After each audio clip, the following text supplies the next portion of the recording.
Assalamu alaikum. Welcome to this live stream. I'm with the lovely Paul Nelson again.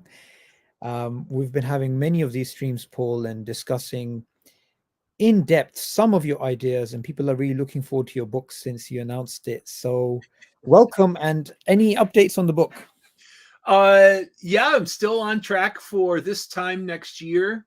And I hope actually to have a companion website because there's so much information that I want to present. I can't pack it all into two hardcovers, right? There's going to Yeah, be overflow. Uh, and I want to continue the discussion, right? I hope actually to have a discussion page there where people can bring their questions. So I'm very yeah, excited about it. And as I said last time, I hope to make it compelling, the kind of book that people just can't put down. yeah, absolutely. I mean, over the years, as everybody who's been involved in these types of discussions would know, we had many different books published on this topic from the Discovery Institute and affiliates, people with a similar sort of mindset. However, from a philosophy of biology point of view, your angle is quite niche. I haven't really seen anyone do that. So I think this is going to be a game changer because I often say to people that if you understand the philosophical critiques of Darwinism, science, and the developments of contemporary evolutionary theory are largely irrelevant. Once you understand the foundational problems, then everything else is much easier to learn rather than just pointing out the scientific issues. I agree. And I think it's a case where, as we often see in the history of science, the problem is not so much at the empirical level as it is with the hidden assumptions and premises that influence our thinking, but of which we are unconscious. Yeah. And it's those unconscious premises that affect perception, scientific perception, that are Mm. the most bothersome. And I hope to bring some of those to the surface in the book. And doubtless I will miss some. So that's why I really want to have an ongoing discussion so that other people can join in and we can pool our knowledge and insight. Absolutely. And I hope this is going to be a long-term legacy for you. I mean, Oh, you've I'll never stop thinking about it. I can imagine. Okay, so let's get cracking. Today's very interesting title. I mean, everybody's generally interested in the way that evolutionary reasoning is used to challenge theology. But here you are sort of inversing it. You're sort of talking about the role of theology in evolutionary thinking. So, Right. get cracking. All right. So I was an avid reader of Dr. Seuss books as a child. I vividly remember going to the public library in Minneapolis at the age of 5 or 6 and bringing home, a big stack of these books. And one of my favorites was this one, If I Ran the Zoo. So, uh, If I Ran the Zoo are uh, the proposals or the fantastical notions of young Gerald McGrew, who, while he enjoys the zoo, says the lions and tigers and that kind of stuff they have up here now are not quite good enough. So the idea and the reason that Dr. Seuss, If I Ran the Zoo, is in the title of my presentation is what we're looking at is what we can call, in all sobriety, counterfactual biology, where one employs often unspecified criteria of optimality and notions such as imperfection, where the imperfection is assessed relative to what an optimizing designer or a wise God would have done in any given case.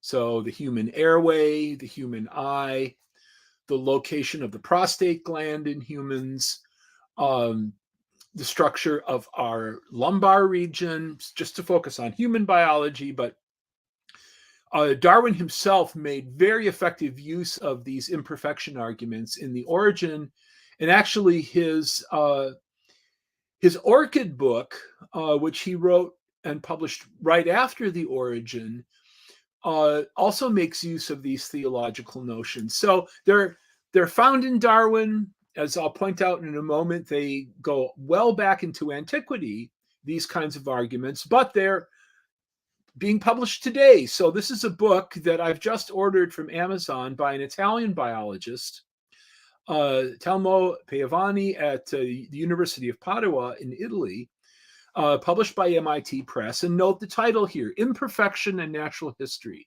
So if you go to Amazon or your favorite online outlet and read the description of the book, Piovani, I hope I'm pronouncing his name correctly, is contrasting biology as we actually find it with its apparent imperfections to biology as it might have been, that is, the product of a wise designer. So the arguments have a long lineage. Now, why is this so interesting? Well, first of all, there's the biological side of these arguments, which we'll look at in a little detail. But really what's of greatest significance is contrasting these arguments and their theological premises against a widely held view of the nature of science itself when compared to other parts of human understanding, such as philosophy or theology.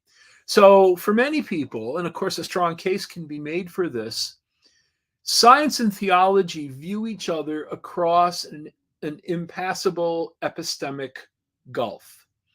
The nature of their subject matter. Of course, Dawkins would say theology has no subject matter, right? It's a discipline without a subject. But laying aside that particular critique, if we suppose that theology does have some content, that content, according to this view, is in its nature qualitatively different from the empirical content of science.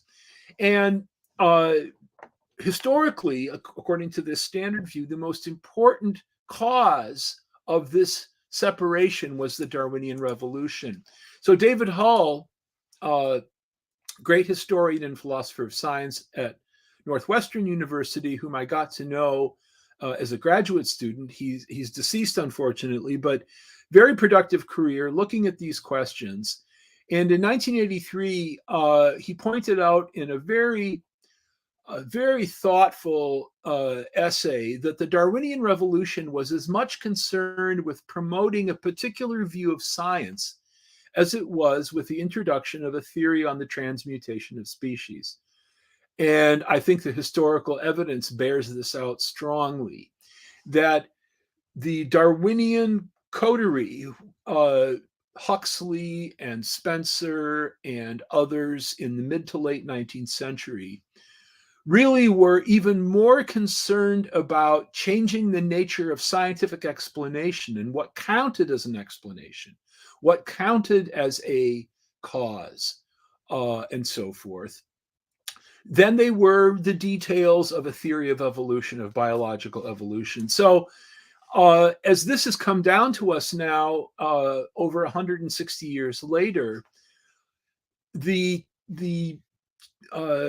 typical expression of this view has come to be called methodological naturalism, as expressed here by the U.S. National Academy of Sciences.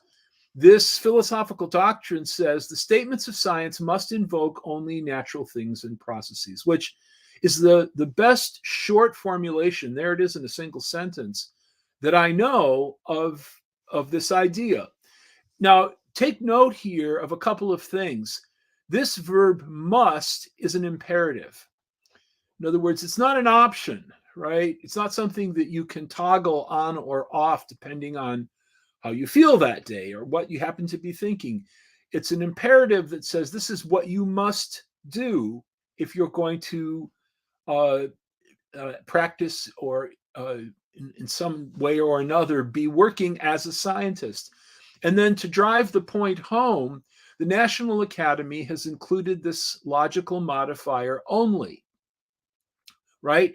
So if we think of our pool of possible causes in science as a toolbox, when we pop open the cover or the lid on that toolbox and look inside, we find natural things and processes only. That's all that's in there.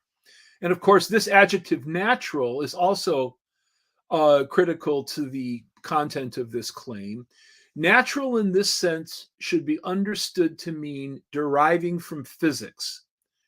In other words, as we climb down the hierarchy of causes out there in the world, what we find at the foundation is not mind, not intelligence, not purpose, not design, these notions of intention or goal directedness. What we find at the lowest layer of reality, on which everything else then is constructed, are what the Greeks called atoms in the void, right? Mass energy, particles, the stuff of the physical world, where physics is distinguished from mind or intelligence. Okay. Anyway, that's what we'll be looking at as a philosophical position and asking, are these evolutionary arguments that employ theology consistent with this doctrine of methodological naturalism? Or, my little graphic here, might theology have an ongoing role in evolutionary reasoning? And I'm going to answer that question yes, with evidence. So I'm going to show you how evolutionary biology makes abundant use of theology. Well, first thing we should do is get a definition of Darwinian evolution on the table. So this one is due to the work, or is the work of Ernst Mayr, who had a long career in biology, lived to be over 100 years old, most of his career at Harvard University in Cambridge, Massachusetts, and was probably, you could say, the dean of neo-Darwinian biology in the second half of the 20th century. Tremendously influential figure. In this paper, this article published in 2000, so close to the end of his career, but he's still very productive. He's defining Darwinian evolution. Now, I want you to notice the content of this paragraph. In particular, pay attention to the theological content. So how does he define Darwinian evolution? He says it rejects all supernatural phenomena and causations. Theory of evolution by natural selection explains the adaptedness and diversity of the world solely materialistically. It no longer requires God as creator or designer. Every aspect of the wonderful design so admired by the natural theologians could be explained by natural selection. Well, there's an awful lot of God talk in that article. Now, that's significant. How is it that in 2000, close to the end of his career, having worked for decades as a leading evolutionary biologist, Mayr defines his theory with respect to what it excludes theologically. One would think that if evolutionary biology were fully mature, there would be no need to refer to a theory that was supposedly shown the door in 1859 by Darwin with the publication of The Origin of Species. But here, 140 years, 141 years, if I'm doing the math correctly, after the publication of The Origin, Mayr is still defining evolution with respect to, well, we got rid of God. Okay. Well, what are the origins of this view of life? Okay. You could trace a lineage from what Meyer is writing in that article back to Darwin, and from Darwin back to the French philosophes, from the French philosophes on back really into antiquity. And the problem of natural evil, which we'll be discussing, for the next 30 or 35 minutes or so, is part of that worldview of biology. And it's in its form falls within, you could say it's a species within the genus known as, in philosophy, as the problem of evil. And as the slide indicates, that species itself is ancient, going back all the way to Greek atomism. So Lucretius was a Roman philosophical poet. Note the dates here. This is before the birth of Christ. So we're talking about there are really no Christians, just to focus on Christianity, on the scene. And in Lucretius' great philosophical poem on the nature of things, he says, look, I can show you that the world was not prepared for us by any God. Too much is wrong with it.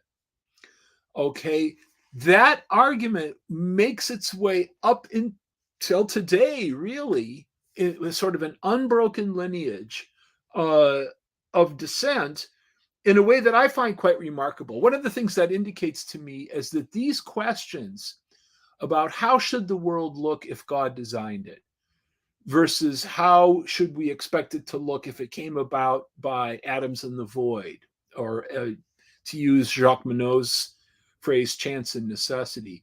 These questions are perennial. Lucretius is writing, before the birth of Christ, and he is making an argument that he can demonstrate that the world was not designed because of its shortcomings. And the classical atheistic form of this argument looks like this. Okay, you begin with some conception of God or some conception of the deity as a designer. This is a painting from William Blake, God as Geometer. From that conception, you derive an expectation about how the world should look if a supreme intellect that is in some sense good, whatever content we assign to that adjective, a supreme intellect brought about the world. If that happened, so it's conditional, then we should expect to observe certain things. If we do not, that being, that cause, does not exist. All right, so this is the classical atheistic argument from evil, that the world as we see it could not possibly be the product of a benevolent, all-powerful deity. All right, and this probably is familiar to you from interactions with atheists or reading philosophical literature where this argument features prominently. But as evolutionary theory is born in the early to mid 19th century, evolutionary theory as we understand it today, the species adapts. So I'm making an analogy here to biological evolution. The species of the problem of natural evil is evolving, if you will, adapting with the passage of time. So just to pick an arbitrary starting point in antiquity, we see the argument as it is there in Lucretius. During the Enlightenment, who are these guys reading, like Voltaire or Diderot or the other philosophers, right? The encyclopedists. Well, you look at what they're reading ancient Greek atomists and figures like Lucretius. They're imbibing deeply of the atheism of antiquity in their own writing. So we see Voltaire making his arguments, mocking Leibniz, Dr. Pangloss. At the time, there's a terrible earthquake in Portugal, and thousands of people died. And Voltaire mocks Leibniz and says, what a wonderful world that God made, where earthquakes like this, where thousands can die, can happen, right?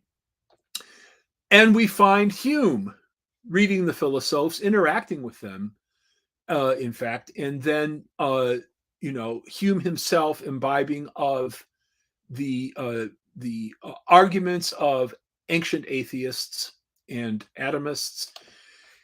Darwin's own reading notebooks. This is remarkable. When you look at who Darwin is reading during his most creative period, from 1836 onward, in his notebooks, which were never intended for publication, Darwin is reading Hume.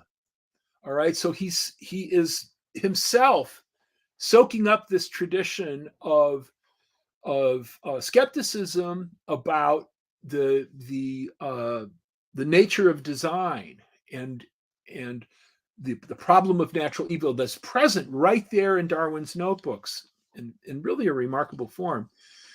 But I want you to notice, and this is critical, what happens to the argument as it comes to us from Darwin. Darwin was very cagey. He was a very subtle writer.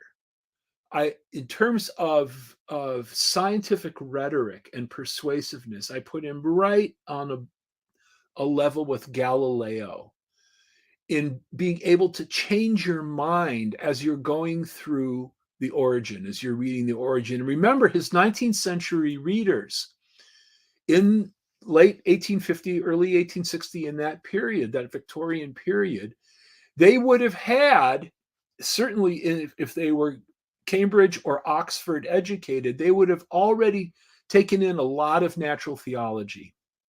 The whole Bridgewater series of books on natural theology, the wisdom of the Creator as manifested in his creation, right?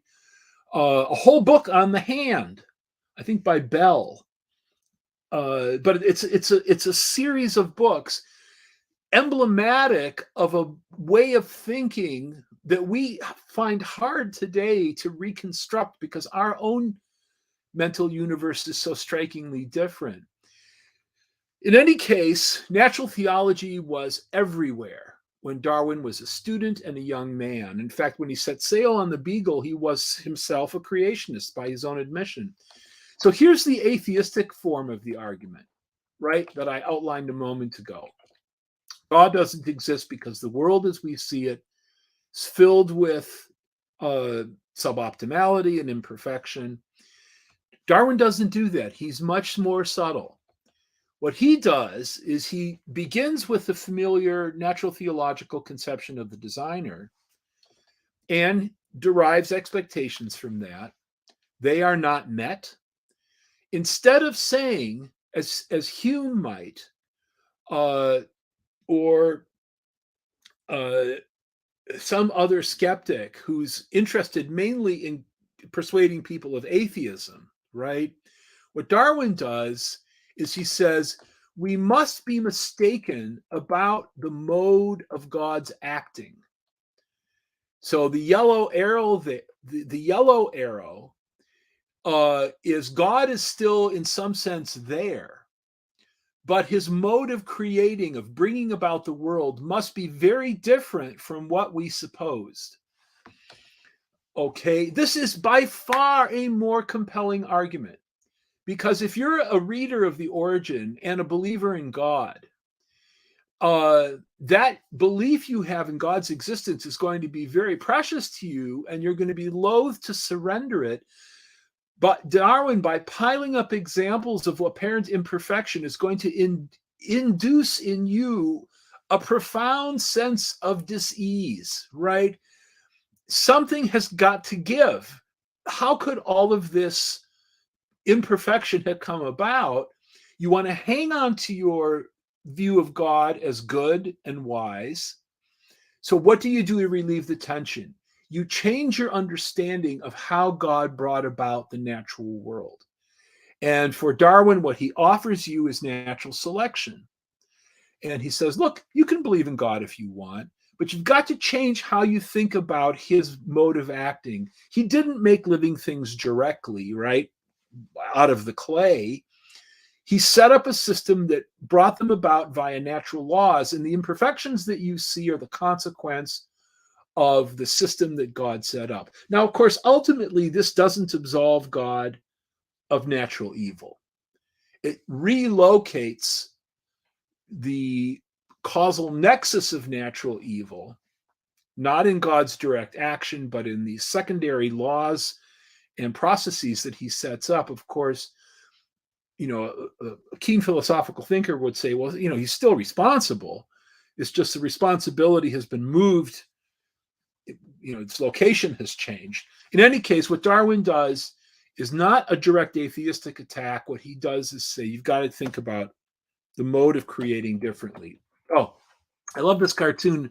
One of my colleagues at Discovery Institute sent it to me a few years ago. And, there are many mornings when I'm craving some rich chocolatey pastry. We have a lot of good bakeries here in Chicago, and I can smell it. I'm walking by the bakery, I smell this wonderful aroma of pastry coming out onto the street. Why does God have to put the 2-calorie sign in the carrot? Why can't he flip them around, right? Well, you can see this is a cartoon, but you can see the kind of question that we're asking. Given our conception of God, what should he have done in any given instance? Now, what's interesting and really widely underappreciated is how pervasive this mode of reasoning is within evolutionary biology. So here's an example that may surprise the viewer or the listener.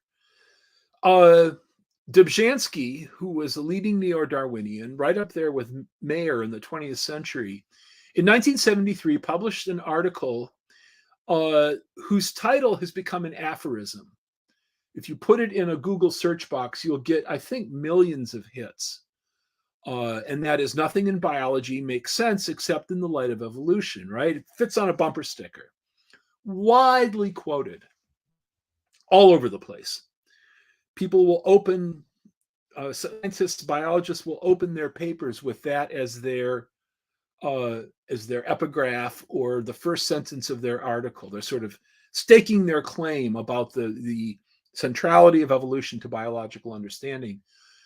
Very few people actually read the article, which I recommend you do. Go get it in the library and read it. And what you will find is it's a theological treatise where Dobzhansky, who was a believer, he was Russian Orthodox, he was not an atheist. Dobzhansky says it's blasphemous to impute to God the direct creation of life as we see it. He's making a theological appeal to the reader. What fits with your sense of God's character? That he did all this directly, or did he set up natural selection and other processes like that to build the world, and the imperfections that we see are a consequence of that natural process?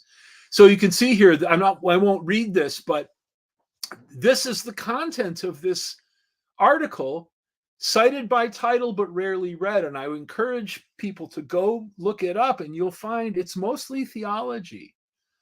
That is the core of the argument, is theology. And a colleague of mine, Steve Dilley, who used to be a philosopher of science at St. Edward's University in Texas. He's now here in Chicago with his family. He's done a meticulous analysis of this famous article, published it actually almost 10 years ago now. By the way, as I've done in every other case with my presentations here on Subor's channel, I will provide all the references that he will then append to this video. But this paper in particular is worth your attention because Steve goes through Dobzhansky's article and points out how theology is playing an indispensable role in the structure of the argument. A beautiful piece of historical philosophical analysis. But as I said a moment ago, you can find theology everywhere, even in places where you would never expect to find it. So if I just gave you the title of this paper by Ulrich Kuchera, who's a German botanist, Photosynthesis Research on Yellow Tops, Macroevolution in Progress, would you expect to find theology in the body of the article? And probably not, right? Go into the article, and I apologize here, this slide doesn't give all the citation data. I'll do that when I send Subor the references. When you go into the article, you find Kuchera saying, for any reasonable person, organisms are not invariably perfect. They're poorly designed from an evolutionary point of view, and again, you see the role in the argument of preconceptions, of perfection, and then some metric against which actual biology is then measured or assessed. where perfection is what one would expect from an optimizing designer.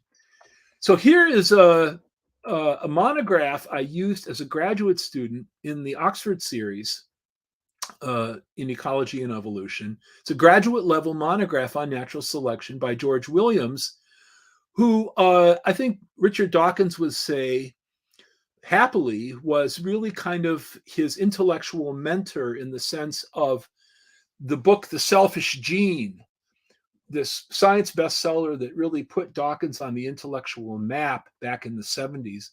The Selfish Gene emerges from the arguments made by Williams in his own work. So Williams was a really insightful theoretician of neo-Darwinian theory, and Dawkins took that and in a sense popularized it in The Selfish Gene. In any case, again, I ask you, I give you the title of the book, I give you the call number in the Library of Congress call system. It's right smack in the middle of the QHs, which is evolutionary theory. Would you expect to find theology in this book? And you would probably say no, but here it is. Okay. The vertebrate eye is badly designed, says Williams. There would be no blind spot if it were intelligently designed. In fact, it is stupidly designed. He, goes into some detail about why he thinks that's the case. By the way, I don't have time here, and I want to stay on track to evaluate the biology, the quality of the biology in this arguments. And I admire Williams. I learned a lot from his thinking. Unfortunately, in this case, he is dead wrong, because when you look at the actual physiology, the actual structure of the vertebrate eye, it turns out not to be badly designed at all. This is there's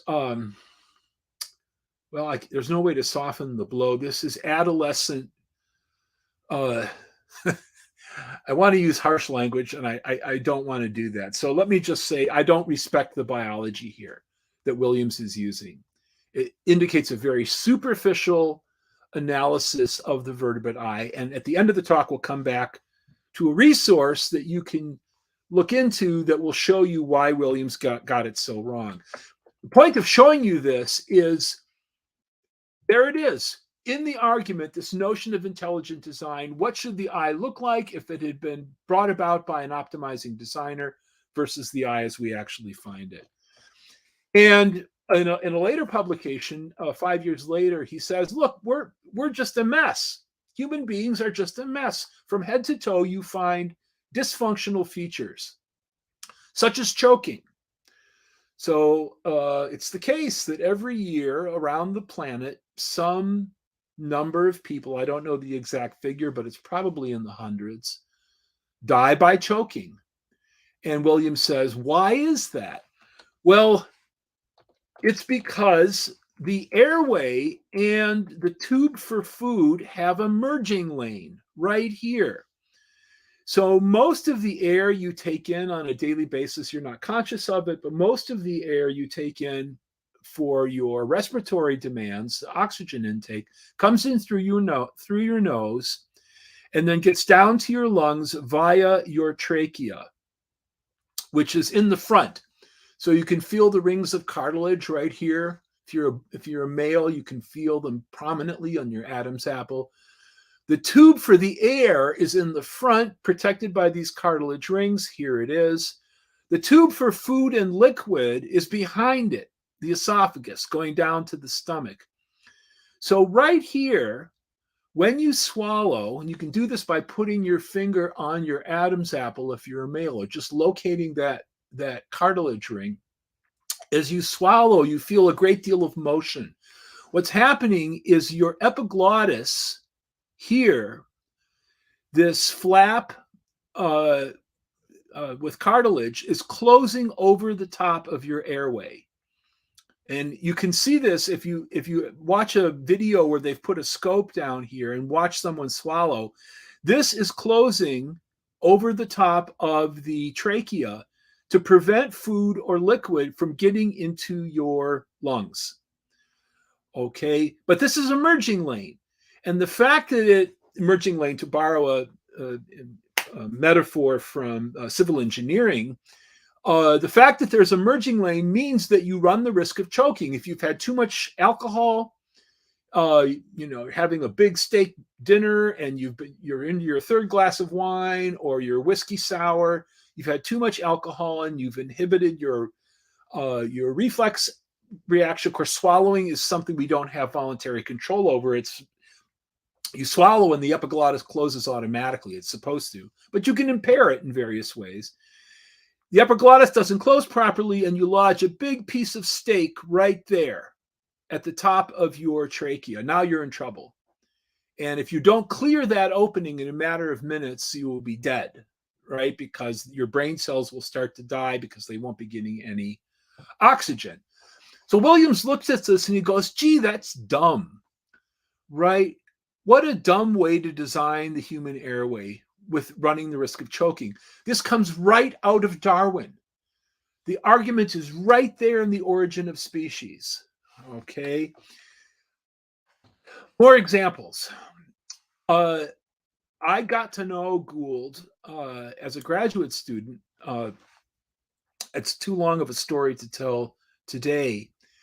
But I was able to correspond with him and then have conversations in person. When my wife was a medical fellow at Harvard for 3 years, from 1991 to 1994, we lived in Boston, and I was writing my dissertation at the time, and I had borrowing privileges at the library of the Museum of Comparative Zoology, where Gould had his office. So I would take my older daughter in a little carrier here, and she was happy to go with me, right? Just a year old. I'd plunk her in the carrier, and off we would go. I could check journal references. And I literally one day ran into Gould as he was coming out the door of the Museum of Comparative Zoology, and my daughter and I were going in. But in any case, I got to know him a little bit, and we talked about these kinds of arguments, which he was probably the most effective expositor of in the 80s and 90s up until his death, tragically young, in 2002. So in this essay in 1986, he says, how do we know that evolution has occurred? So he's asking a very fundamental kind of question. And he says, it's the principle of imperfection. He says, I call it the panda principle in honor of my favorite example, the highly inefficient but serviceable false thumb of the panda. And his most famous essay, The Panda's Thumb, which is also now the name of the website where intelligent design is much debated. I'm sure many of you have been there. Why is it so important? We can ask Gould, right? Well, he'll tell us, or I'll cite him. So here's the giant panda, and as many of you probably know, most of its diet is bamboo. And because it's in the order Carnivora, it has a relatively short gut compared to a true herbivore, right? So it eats a lot of bamboo. To get the nutrition it needs, it spends a lot of time consuming bamboo. And I hope you can see here, it's holding this stalk of bamboo in its forelimbs. And if you've ever had the pleasure of watching a panda eat bamboo, it's incredibly dexterous, right? It grabs the bamboo and strips it from the stalk, separating the leaves and so forth.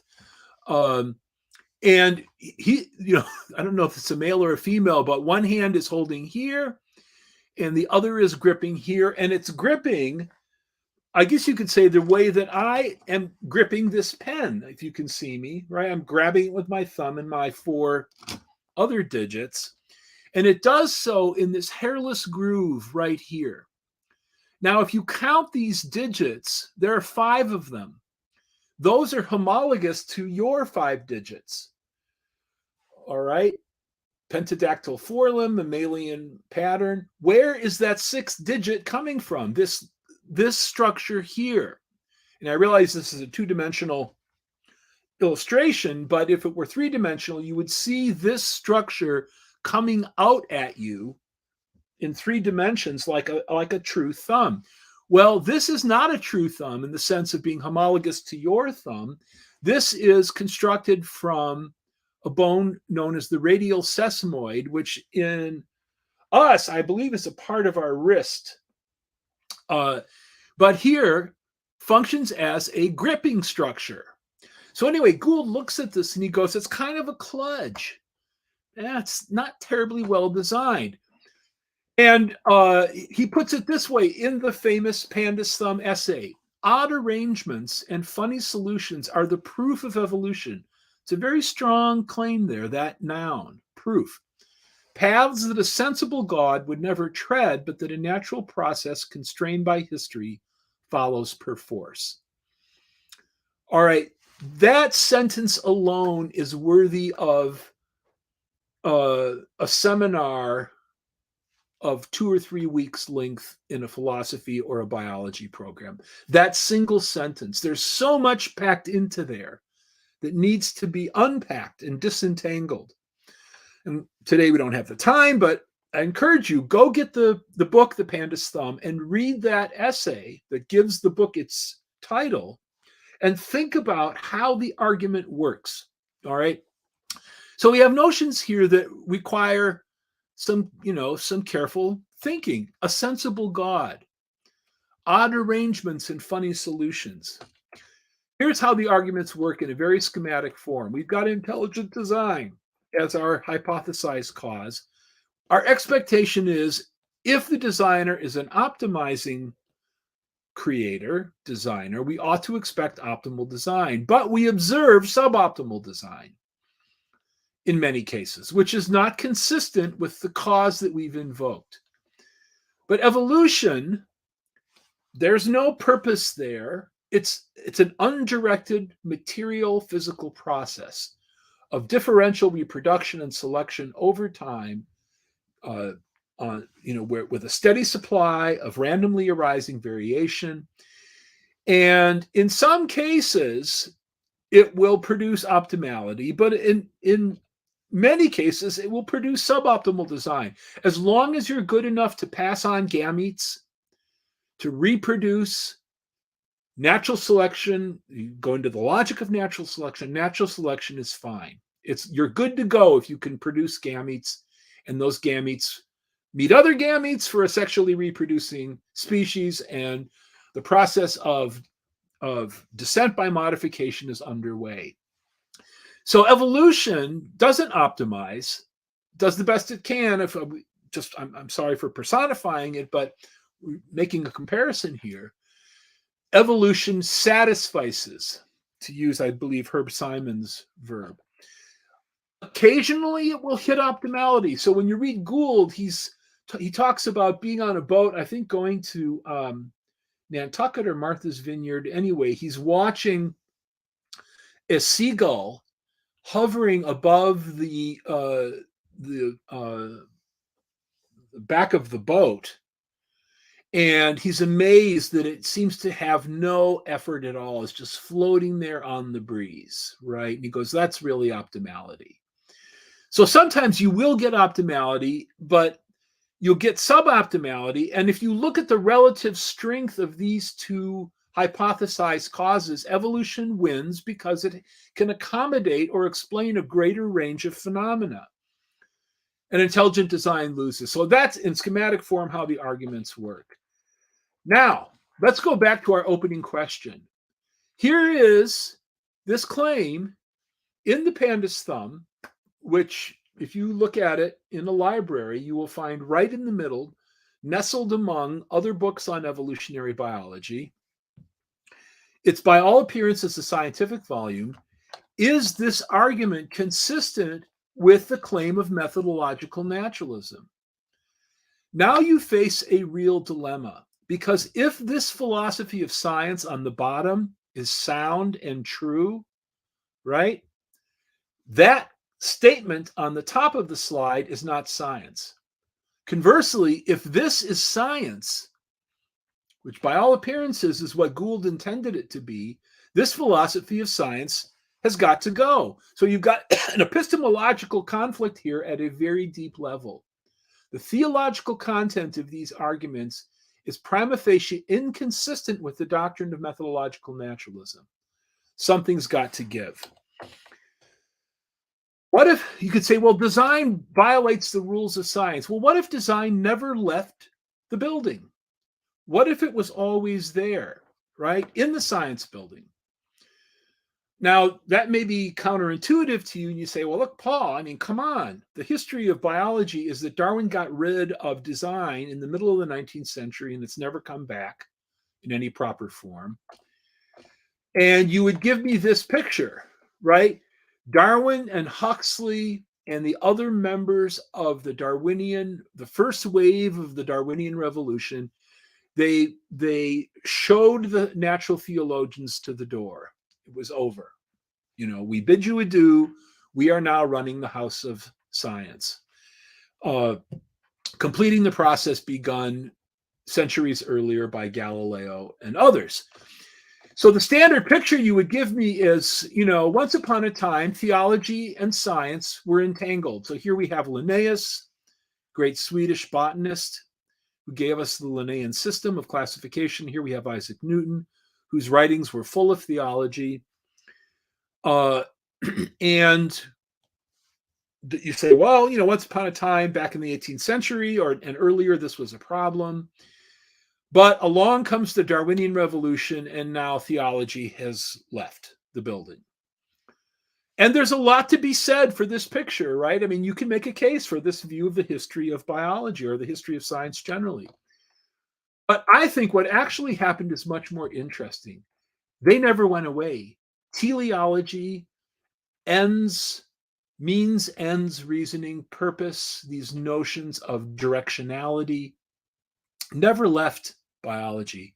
And theology itself never left biology. What happened was their content changed. What we see in Gould, what we see in Williams, what we see in this new book from this Italian biologist is theology of a kind. A negative theology, a theology that asserts God wouldn't have done X, Y, or Z, is nonetheless a theology. So the content changed. And a better picture historically looks like this. Theology is entangled with science. We have the Darwinian revolution. And theology is still entangled with science. Now, both Williams and Gould are gone. They're no longer with us. But I could put other pictures in here, maybe Richard Dawkins, a whole range of people. I've got a book here on the shelf from a geneticist at the University of California, a member of the National Academy of Sciences. I don't know if you can see this. It's called Inside the Human Genome, A Case for Non-Intelligent Design. It's a theological argument, all right? Maybe you can put Julian Huxley, because I think he's written quite a lot about theology. Yeah, it's still entangled. So Elliot Sober is someone who's written on this, philosopher of science at University of Wisconsin. And when I first became interested in these questions, I wrote him a letter with an early form of my analysis of what's wrong with these pandas thumb arguments. And he wrote back to me more or less immediately, and he said, look, Paul, you've just misunderstood. Gould does not need to defend the usual conception of God's nature. They've borrowed a Christian notion, but it's a reductio, right? In a reductio ad absurdum, you borrow a premise from your interlocutor, derive a contradiction, and once you've derived the contradiction, you jettison the premise. So he says what they're doing is basically a reductio. They're borrowing a premise from Christian natural theology, generating a contradiction, and then they can throw the whole thing away. Now, note the date of this letter, May 1986. About not quite 20 years later, 19 years later, Sober changed his view dramatically. And in a lecture at the University of Montana, he said, this pandas thumb argument is not science, right? Now, this is a reporter. A philosopher would never say that an argument is false. A premise can be false. An argument is unsound. So I'm betting this, I'm quoting from an article from a news story here. I'm betting that what Sober said is the argument is unsound because one of its premises is false. In any case, Sober dramatically shifts his position and says in this lecture and in subsequent publications, these kinds of theological arguments for evolution really shouldn't be in the science building, so to speak. And in this paper in Quarterly Review of Biology, March 2007, he lays out some of his reasoning for that. And other historians and philosophers of science, like Greg Raddick at Leeds in the UK, Greg came to Chicago for a conference in 2011, or excuse me, to make a presentation in 2011. And his first resource in his list of background reading was a paper that I published on this question. And Greg was arguing again that when you go into the logic of these arguments, you find that the theological premises cannot be removed. In other words, the theological content is critical to the overall structure of the argument. So this is the paper in question. Again, I'll give the citation when I send the references to Subor. The question that you should ask is, should the content of evolutionary theory be conditioned on theology? So let's assume, as most people said to me when I raised this with them, it's just a reductio. Remember the structure of a reductio. I borrow a premise, let's call it P. From P, I generate a contradiction, negation P. All right. Then I can throw P away. That's how reductios work. But once you've thrown P away, once you've discharged P, tossed it in the rubbish bin, it has to stay there. You've reduced it to absurdity, to do the English of the Latin tag for this kind of argument. What's going on with these theological arguments is very different. These theological arguments for evolution, they first define a creator, or they take on an implicit, often implicit, sometimes explicit conception of the creator as a cause. From that, they derive a model of how he acted in bringing about the biological world. From the model here, second stage of the argument, that's where they generate the contradiction, which allows them to discharge this. But the only way this can work is if you fix the notion of the creator first. Okay? It has to be fixed to give you a stable basis for deriving this, the expectation about the mode of acting. And you can see this if you try a different conception of the creator. So let's imagine a kind of John Stuart Mill view of God as wise, but not omnipotent. Mill was a heterodox theist who said that really, God did the best he could. Call this a hit and miss designer. So God wakes up one morning. The night before, he had a fight with Mrs. God. They're not getting along. He's in a bad mood. And that day, he has to make the giant panda, right? He's off his game. And he does the best he can. But when it comes to doing the forelum, he's like, just tells the angels, just take the radial sesamoid, give it a kind of a thumb. I don't care. I'm in a bad mood. I don't want to think about it today, right? You would sometimes get optimal design when God and Mrs. God are getting along, right? He's really churning out beautiful seagulls and so forth. Sometimes, however, he's going to hit some optimality. Now, this notion in a Christian context is heterodox. This is a heterodox conception of God, but it's perfectly consistent logically. You can imagine an imperfect designer. In this case, with that kind of a designer, you get no explanatory advantage from evolution because sometimes the designer does a good job, sometimes not such a good job. Suboptimality will follow. Meaning, take home, you have to fix a notion of the designer, of the creator, and his character, his attributes, and so forth, to get the argument to work for evolution the way you want it to. Okay, almost done. I hope not to run too far past the hour. I appreciate your patience. I want to show you very quickly the challenges that we face in determining optimality or suboptimality, even for things that we ourselves, human designers, make. And my example is going to be a military aircraft. These aircraft were being produced by contracts with major American manufacturers, Lockheed, and I forget the other one. Anyway, they're being produced on a contract with the U.S. government. These contracts were canceled at the request of the contractors. Very, very unusual circumstance, right? For a defense contractor to say to the federal government in the United States, you know what? Don't send us any more money. We're done, right? It's not what defense contractors do. They want the checks coming. Okay.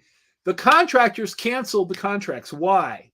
Well, here is one of the planes. This is the Lockheed plane in question, and it's meant to be a vertical takeoff and landing craft, where it lands and takes off basically on the footprint of the plane itself, which in a military setting, as you can well imagine, would be a wonderful function to be able to do. You don't need a big, long runway. The plane just takes off and lands on a very small, firm base, and there would be all kinds of advantages, right, if you could do that in a military setting. So here are some Lockheed engineers looking at their design. Now, usually when I present this example, I'm in a classroom with students, so we're going to have to do it in a slightly different way. And for the sake of time, I'll tell you the answer. This plane actually never landed in this configuration, not once. And ask yourself why, okay? And when I do this with students, it's amazing. I tell them the plane never landed like this. What they did is they gave it a temporary set of landing gear that were attached on the fuselage here, the way they would be with a regular airplane. Always landed using those temporary wheels and landing gear. Never landed once like this. I tell the students it never did that. I say, why not?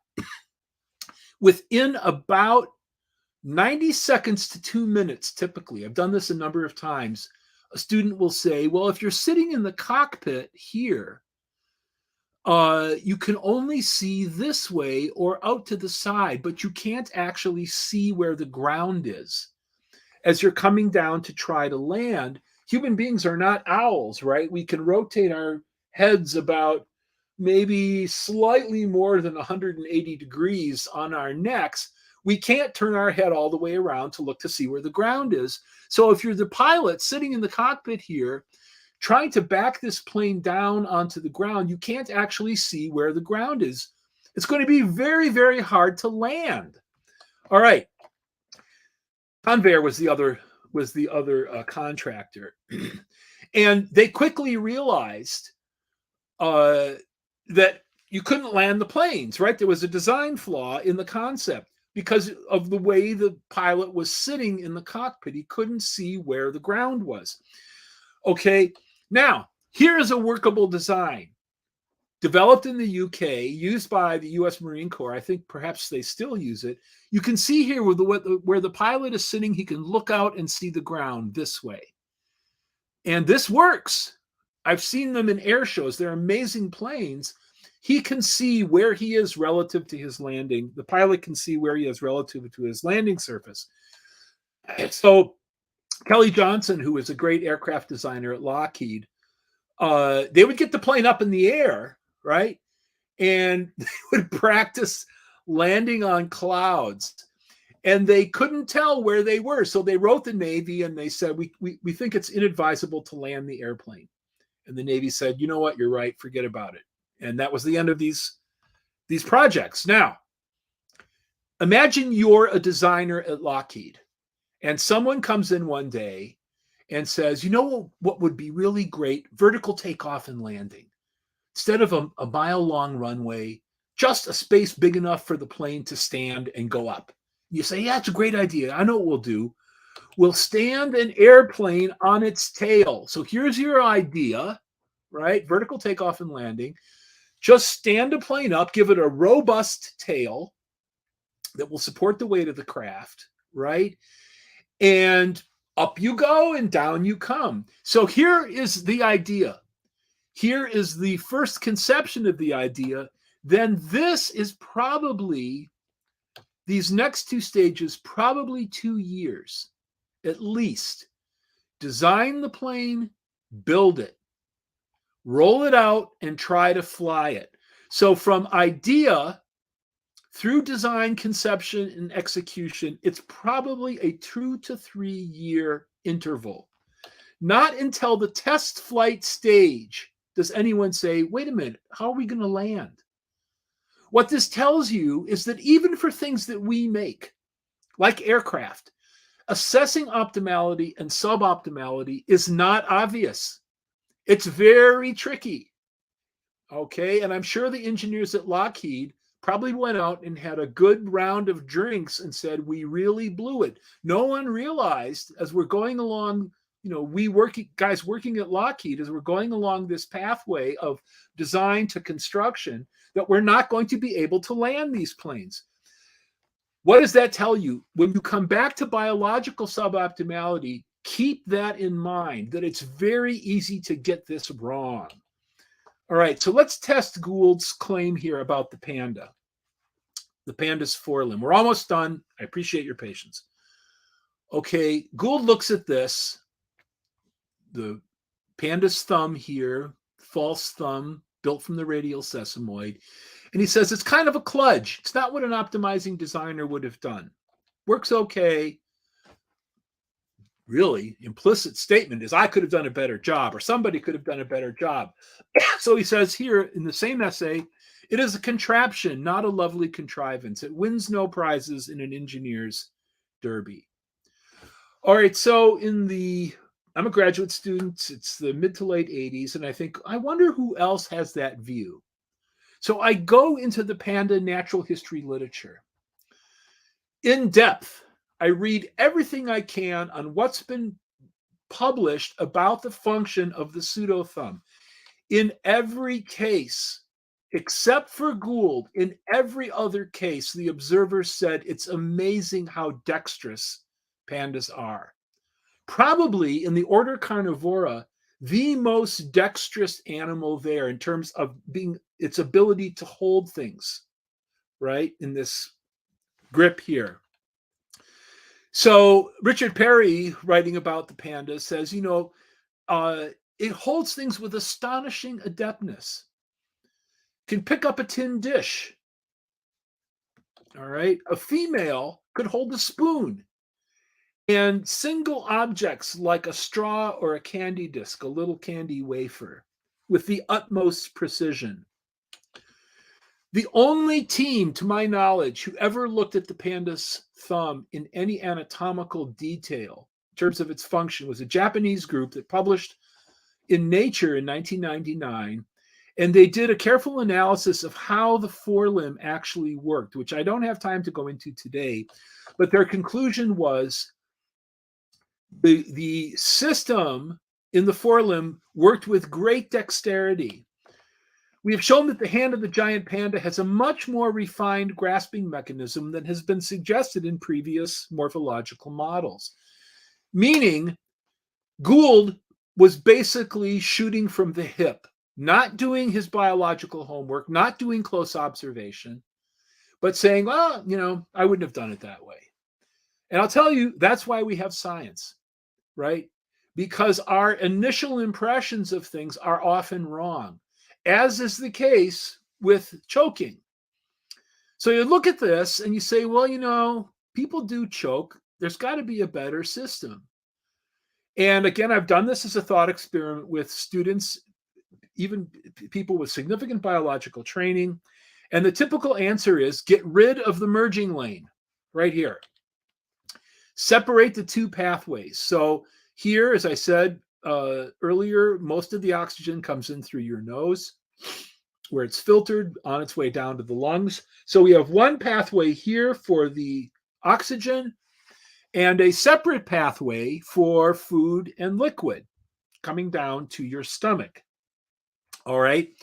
And as you can see from the drawing here, the merging lane where there's the potential for collision has been eliminated.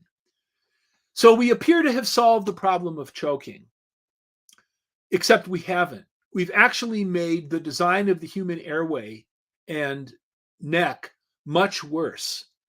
We were on an adaptive peak, and now we have gone down the slope to something that is much worse. So think about the consequences for the global set of functions that a human being needs to perform if this is the design. What problems does this so-called better arrangement cause? All right, what happens now when you get a cold? All right, so I don't get colds as much as I used to, thank God. But I would get colds where my airway here, nose down into my lungs, would be completely occluded by mucus. Okay, this is blocked off here, and very little air is getting through. Now I'm in trouble. Now a cold is no longer an annoyance that's going to go away in a few days. It's a life-threatening illness because I'm not getting the air that I need to run respiration, to run all the systems that need oxygen. And intervention will be required to open up my airway. Normally, with the merging lane, which is apparently suboptimal, you've got a backup pathway. You become a mouth breather, right? If I go like this, it may be hard for me to give a talk, but I could still get air down into my lungs via my backup pathway. That's been lost. All right, so I've left my adaptive peak and I'm going down the slope towards real problems. What if I'm playing basketball or ice hockey as I used to play, or I need to run to catch a bus, or run to cross the street, or in some other way, my oxygen demands go way up. I don't have an additional pathway to bring in more O2 as my physiology requires. So you look at a runner who's doing a marathon or even, just a 5K, their mouth is open, right? They're hauling in as much O2 as they can get. I've lost my additional pathway. So all the O2 I'm going to be able to supply to my lungs is coming in through my nose, and the auxiliary pathway that enables me to bring in enough oxygen to meet my respiratory demands has been lost. But what am I doing right now? Right? You're watching this on YouTube, right? And I hope I'm conveying intelligible English prose to you via what? Teeth, lips, tongue, mouth. We articulate speech with our mouths, okay? I can no longer speak. I can honk, maybe, right? I can make unintelligible noises through my nose, but my ability to speak has been lost because there's no air coming up this way. So again, we're going further down the slope. We appear to have solved one problem, choking, by making the situation very much worse for the global set of functions that a human being needs to be able to perform. The take-home point in this case is don't think assessing optimality and suboptimality is something you can do from your armchair. Organisms are, vastly more sophisticated and subtle than that with respect to everything that they need to do. All right, I said I would come back to the eye, and I want to recommend, this is the link, a YouTube video that a friend of mine produced, a biologist named Tim Standish. The title of the video is Were Eyes Designed by a Complete Idiot? This is a screen capture from one of the parts of the video. It's about 20 minutes long. Please, I'm begging you, watch this. If you think the vertebrate eye is suboptimal, you are sadly mistaken, and you need to be educated. This video is beautiful, and it shows you the reasons, the functional reasons why the eye is structured as it is. makes for a funny cartoon. It's not good biology. And this is a great children's book. It is also not good biology. And the person who has done the most work on this is a colleague of mine at Biola, who has he's a PhD in protein biochemistry, but over the past couple of decades, he is in great detail and with philosophical care dissected these arguments. His name is Cornelius Hunter. He goes by George Hunter. I would encourage you to look up his articles online, and they are just wonderful in much greater depth and with much greater care than I can do in this talk that is now 12 minutes past, run over by 12 minutes, and I apologize for that. But I would encourage you to look at the work of George Hunter to learn more about why these arguments don't work. And that's the end. So now we have some time for conversation. Fantastic. Thank you. Wonderful stuff as always. You know, when I was, when you were going through a presentation, one of the things that was really sticking out is how strongly they try and negate the theological aspect, just brings in theology, even though, like you showed in that timeline, it's supposed to have ended. Another thing is about how they have such an anthropomorphic view of God. And it's very much like they can only come up with really crude things from God's perspective. So not only in terms of generally with atheists, the way that they try and make God look human, and obviously no one believes that, but also like, okay, so God would have wanted this, and these, like Eliot says, how do we know these motives? It got me thinking about the prophet Job. So, you know, he went through skin disease and, you know, all these types of things as a trial by God. So, you know, when Darwinists say, well, we're going to start off that God would have wanted optimality. He would have wanted someone like Job to be perfectly good in terms of survival and reproduction. So why did the skin disease happen? Well, that wasn't God's intention. So I heard you on another stream some years back, and, you know, you sort of gave the example of how Darwinists just end up asking these questions, and they're so subjective that, you know, you don't really get anywhere. Okay, so what would have God wanted? What would have God not wanted? And, you know, you don't really achieve anything. One more thing is, if you can go back a few slides, please, to the epistemic dilemma between Gould and someone else. And I explained that to the viewers. Let me just bring it up here. And sure. Because I thought that was a fantastic point, and it needed to be. Yeah, I'll find it here. It's oh my goodness. Right here. This is the one. Yeah. It's the National Academy laying out their philosophy of science, and of course this is from the Panda's Thumb essay itself. Yeah. This is something that there's now a fairly substantial philosophical and biological literature. When I first became interested in this in the late 1980s, there was relatively little in the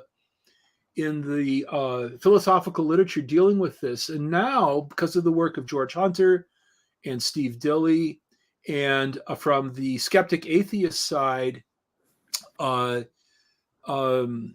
Martin Baudry in Belgium has written on this. Sahotra Sarkar, a friend of mine at the University of Texas, Austin, has written on this.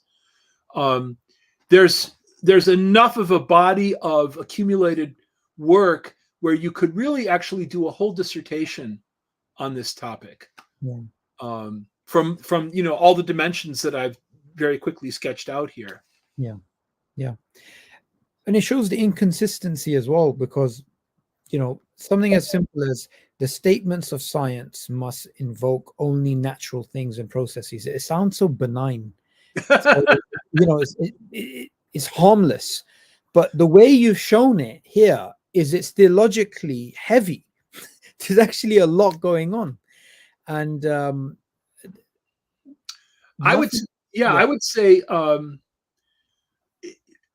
in this kind of a dilemma, I would get rid of the rule on the bottom, and I would say the history of science itself shows that there is not a bright and clear line between theological propositions and scientific propositions.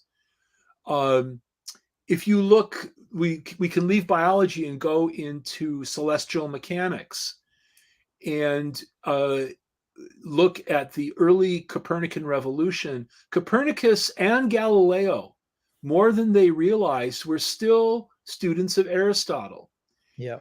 and insisted on circular uniform motion.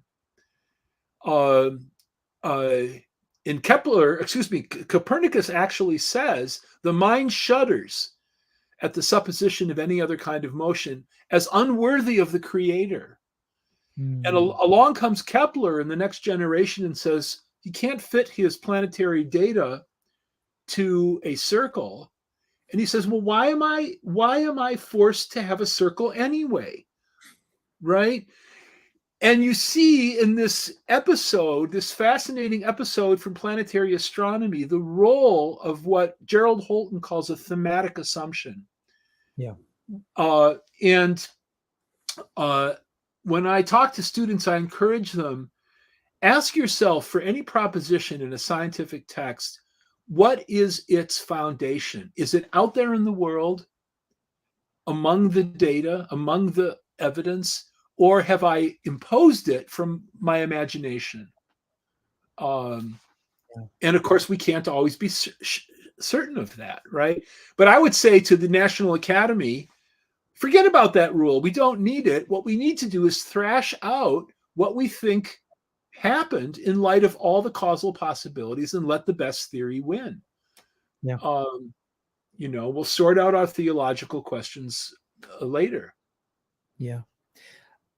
One of the things that we often hear is, well, if it's so clear that there is a God and things have been designed, why don't you have any peer-reviewed articles on this? Well, if we look at this statement by the National Academy of Sciences, this will cut off any serious discussions. I mean, which are related to theology. I think it was William Dembski, when I had him on the channel about a year ago or longer. He spoke about how intelligent design is still in its sort of early stages in terms of how it's formulating its arguments. But even at those embryonic stages where you can put out articles, and say articles are put out by someone like Nagel, right, who is flirting with, he's obviously not a believer, but he's flirting with this idea that maybe this is possible. They would just get shut out at the door. So how are we supposed to, have a conversation when right from the onset it's just simply not allowed?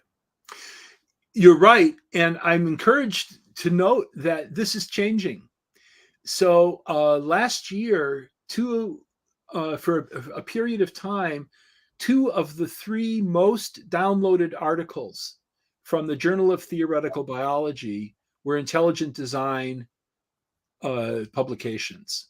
And in fact,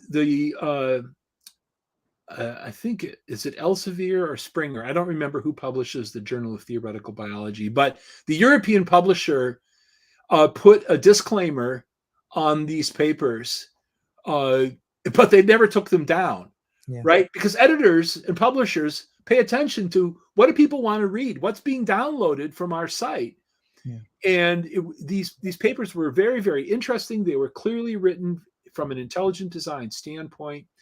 So my own view is that rules often are honored in the breach. And science will follow things that are interesting, and rules can change. Thank God. Absolutely. And Literally.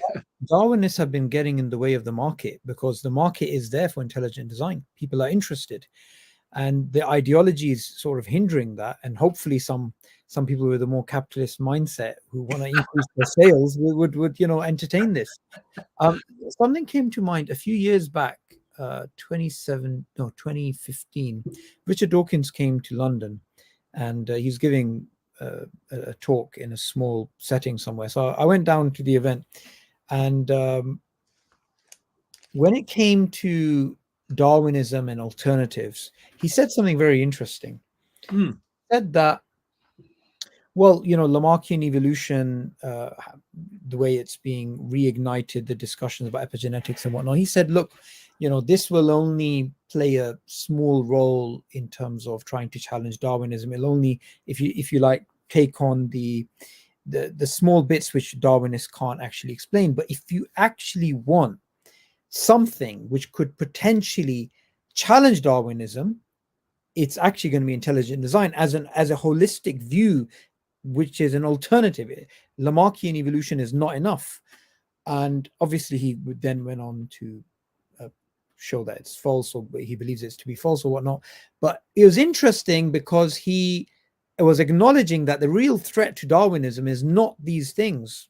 It's actually in a complete paradigm shift, something like intelligent design. And the other thing which was interesting is, when I first went through the God delusion many years back, it was surprising how much he was bashing intelligent design and the Discovery Institute, and giving out analogies like, well, the intelligent design movement is like creationism in a tuxedo. And it's just when somebody is not really offended, right? It's like water off a duck's back. You just ignore it. But someone's deeply offended, they'll just keep stabbing at it. They'll just keep bringing it up. So I feel Darwinists can't let go. If intelligent design really wasn't a viable option, if it really wasn't, serious, then the tone would be totally different to what we actually hear. You're right. And you've observed a fact about human psychology and these deep conflicts that I think is true. William Blake, one of my favorite English poets, in his Proverbs of Hell, I don't like that title, but that's the name of the particular work. He has a proverb that says, opposition is true friendship. And I've often thought about that. 4 words capturing a deep truth. Opposition is true friendship. What does that mean? What it means is, what do you care about? What keeps you up at night? Yeah. What gets under your skin and you can't stop thinking about it? I don't give the least thought to any number of things. Astrology, for instance. I'm a Virgo, but that's just a fact that I happen to be born in the middle of September, right? Yeah. But I give it no thought. It doesn't bother me. Mm-hmm. The things that bother you, that you can't stop thinking about, that, as you've pointed out with Dawkins, what's preoccupying him? What is he attacking? Blake, in that single aphorism, captures a reality that it's the things that trouble you most deeply that you keep going back to, that are the things that you care about, and care either to investigate deeper, and so forth. So an evolutionist could say to me, well, Paul, this is obviously true for you. You've studied evolutionary theory for 40 years. Your talks on here are critiques of evolutionary theory. Opposition is true friendship. You're consumed. And my reply to that would be, yes, it is a theory that takes in all of biology and arguably is tied to the history of the cosmos. What Dawkins is saying in that 2015 lecture is, if you want to get something really different, don't tinker at the edges. Yeah. Right? Go to the root, go to the foundation, go to the most comprehensive or the deepest point, and change it there. Yeah. And there's much that Dawkins says that I admire for its clarity and even sagacity, right? I mean, I think he's wrong, but I've learned so much more in how to think about evolution from reading his works than I have from people who sort of tinker at the edges. Yeah. No, absolutely. And another way of thinking about the issues that you brought up about design and theology and optimization and what's optimality is, well, Rosenberg says something interesting in one of his books about, you have the you have this idea that things are adaptable, but you obviously have constraints, genetic constraints and environmental constraints and whatnot. And these constraints are the reason why, something like a zebra not evolving forearms that can fire right against targets like lions that are trying to chase it, because of those type of constraints. So they will make these type of arguments to show that, look, in anything you have these types of constraints, which forces you not to come up with the best solutions that you would if you started off with a clean slate. And this is true even in say something like human warfare. No one says, okay, let's we did this strategic move, is terrible, let's go back to the starting line, you guys go back to the starting line, let's try again. No, actually, you're in the middle of it, so you have to maneuver around. So they will make these types of arguments to show, well, natural selection would have allowed human beings to have these types of psychological traits, which would force them to be more in line with survival and reproduction, but actually it didn't. And that's why we care for the elderly, or Pinker's idea of the expanding circle. These are basically evolutionary byproducts due to the constraints. So the problem here is there is no wrong answer from a natural selection point of view. Everything is flexible.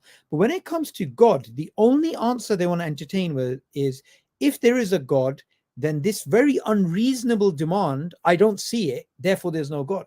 And there's Right. only one answer they want to hear, which is, this is badly designed, and therefore they'll always work backwards to get that solution.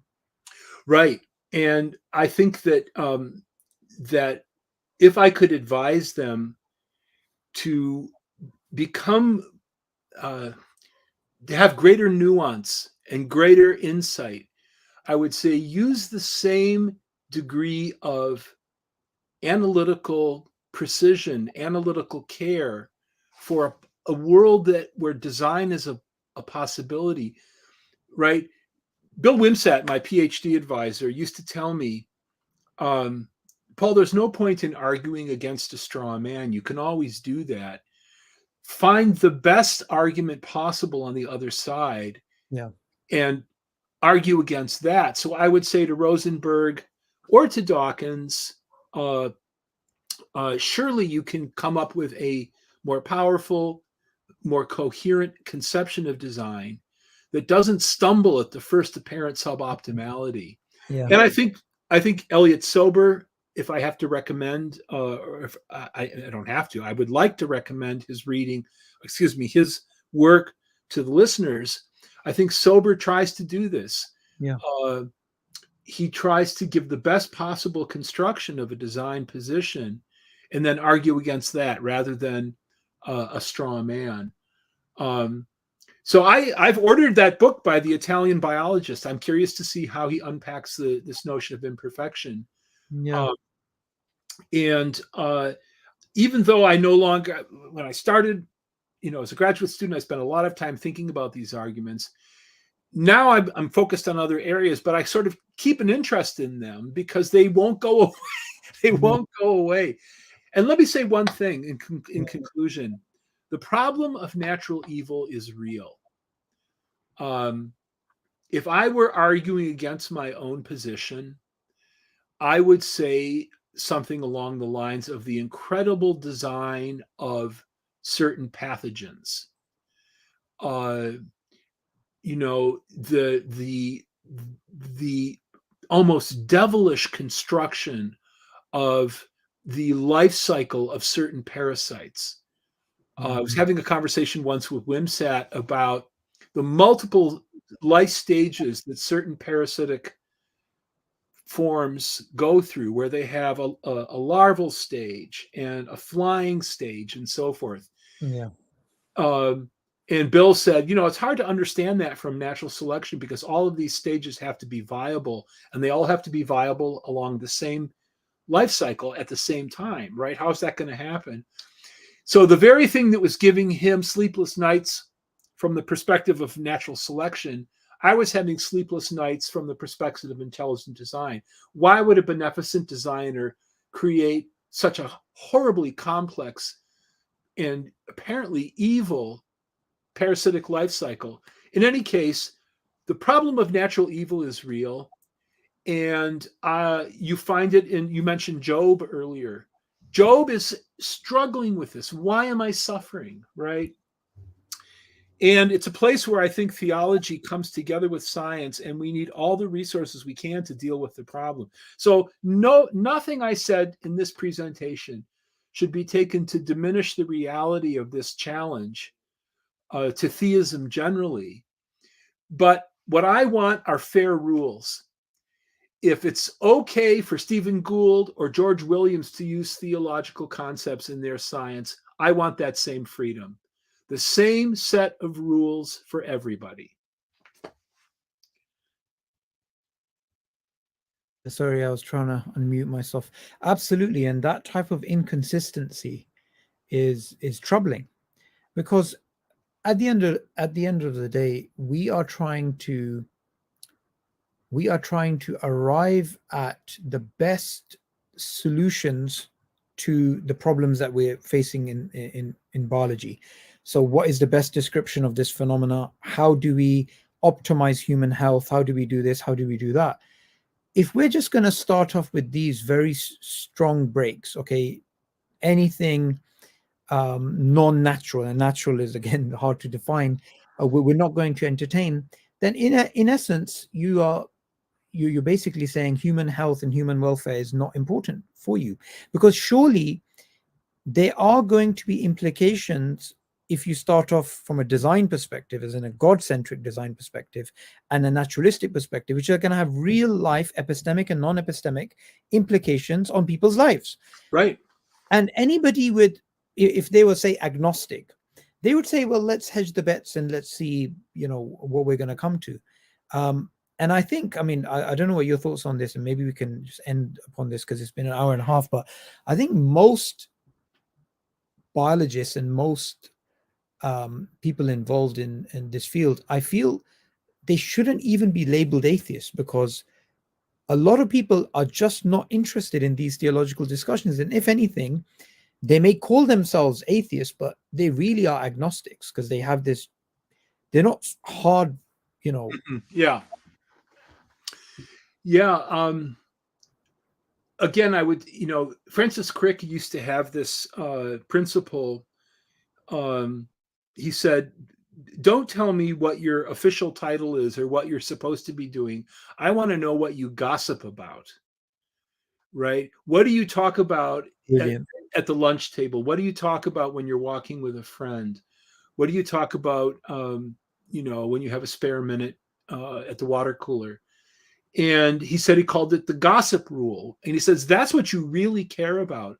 And if I look at someone whose writings are filled with a negative theology, in other words, God wouldn't have done this, or how did God fail at that, and so forth, I want to say to that person, you've got a God problem, right? You can call yourself an atheist, you can call yourself an agnostic, but God is on your mind. The God you don't believe in is bothering you, right? And if that's the case, maybe that's what you should be confronting and dealing with in a dialogue with someone who does believe in God, who may be able to help you with these conundrums that you've surrounded yourself with, and so forth. So again, I go back to my principle I said a moment ago: the same rules for everybody and intellectual honesty, and that will lead to a healthy debate and a healthy dialogue. Perfect way of ending this live stream. Thank you so much, Paul, for your time. There's a lot of people who have questions, and I try and read some of the comments to try and, make sure that everyone's getting the best experience. But until next time, Assalamu alaikum wa rahmatullahi wa barakatuh.